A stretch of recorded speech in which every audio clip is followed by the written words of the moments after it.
So now we have our second object. This is a coin, also known as a New Jersey horsehead penny. So look at the image on the screen. We have a coin that has a date of 1787 that's featured below a horsehead and a plow. And then the phrase Nova Caesarea, which is Latin for New Jersey, is featured above the horsehead and the plow. The date 1787 references the date it was minted.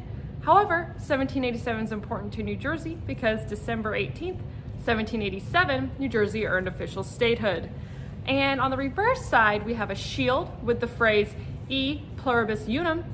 And that phrase we've seen a lot, and that phrase actually means out of many, one. Out of many states and colonies, one nation.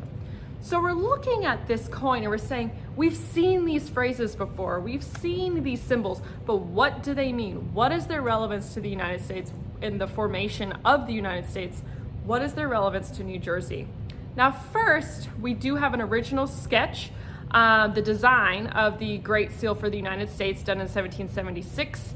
You do see some of those symbols and phrases taken from there, but let's look at the design in 1777 by the same individual that was for the original seal of New Jersey. So you see both of these on the screen. Both have had, the seal of the New Jersey has had minor changes since 1777. But let's look at the New Jersey seal right now. New Jersey is known as the Garden State. So you see the three plows on the shield, on the seal, honor the state's agricultural tradition. Also, the horse is equally important because that's also equally important to the agricultural tradition as well. Above the shield with the plows is a horse's head and helmet. Both represent New Jersey's independence as a state, but also as it's one of the first states.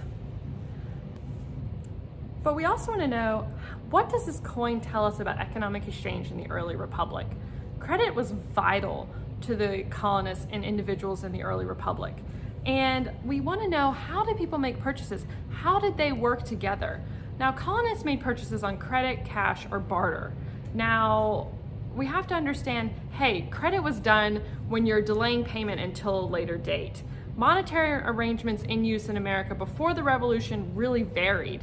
Each colony had its own conventions, tender laws, and coin ratings, and each issued its own paper money. The monetary system varied within each colony over time.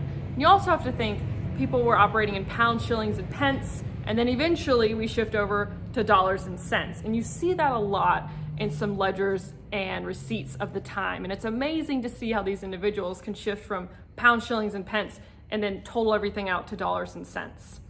Now, let's understand a little bit about this coin. When were these minted? When did it come from? And New Jersey coppers were minted at about 1786 to 1790. And when the United States Mint was established in 1792, the introduction of the United States large cent really kind of pushed out the rest of these coppers. And you're probably asking, well, how much was this worth? You know, how do we know? And let's look at this coin again on the screen. And you don't see any sort of denomination telling you how much is this worth. Well, these were widely circulated, but the values attached to them really varied and the vast majority of pertinent transactions.